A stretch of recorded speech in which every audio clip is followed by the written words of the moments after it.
আসসালামু আলাইকুম। সবাই কেমন আছেন? আল্লাহর রহমতে রমজান মাসটা আপনাদের সবার খুব ভালো যাচ্ছে। আর সবার খুব ভালোভাবেই কাটুক সেই দোয়াই করি।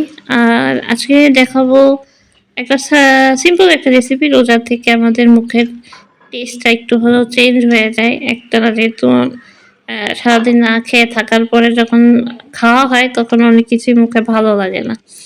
তো সেই জন্য একটু ব্যতিক্রম কিছুই রান্নাটা বেশি সবাই প্রেফার করে।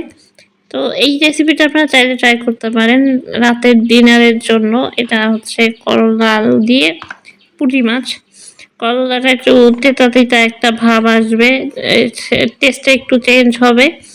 তা এটা হচ্ছে সম্পূর্ণ হাতে মাখিয়ে চুলায় বসায় দেবেন। এখানে প্রয়োজনীয় সব মশলা, মাছ, তারপরে আগে থেকে কুটে রাখা করলা, টুকরো করে রাখা আলু, এরপরে হচ্ছে সব প্রয়োজনীয় সব মসলা, তারপরে হচ্ছে পেঁয়াজ কুচি, পরিমাণমতো তেল, কাঁচামরিচ, টমেটো সবটাই একসঙ্গে আপনারা দিয়ে নিবেন।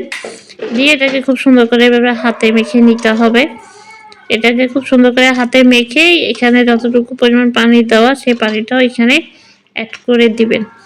দিয়ে এটাকে ঠিক এভাবে আছে চুলায় বসিয়ে দিবেন। এটা রান্না করতে খুব কম সময় লাগে। সন্ধ্যা রাত মানে এই পুঁটি মাছের তরকারিটা আবার ভোর রাতে খাওয়ার জন্য পারফেক্ট না। কারণ ভোর রাতে অনেকেই খুব তাড়াহুড়াই করে খেতে হয়।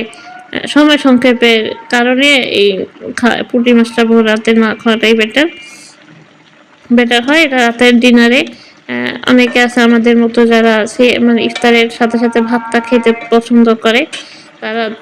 তাদের জন্য এই রেসিপিটা বেটার হবে। কারণ তখন এই তিতা একটু করলার যে স্বাদটা আসে এটা তখন মুখে বেশ ভালোই লাগে।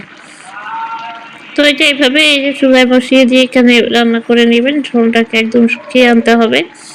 মানে এটা ঝোল থাকবে না, ভুনা হবে আরকি।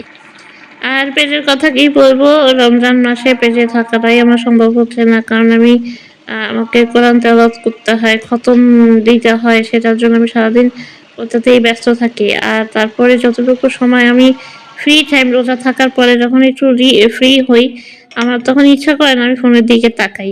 তার কারণে আমার পেজে অ্যাক্টিভ থাকা হচ্ছে না। একেবারেই সবকিছু বন্ধ করে তো দেওয়া যাবে না। এইজন্য একটা লং ভিডিও দেখার চেষ্টা করতেছি। এই মাসটা আমার এরকম যাবে। যারা আমার সাথে ছিলেন এতদিন তাদের অনুরোধ করবো আমার সাথেই থাকবেন। ইনশাআল্লাহ রমজান মাসটা শেষ হয়ে গেলে আবার আমি সবার সাথে অ্যাক্টিভ হব। তো আজ এই পর্যন্তই, সবাই ভালো থাকবেন।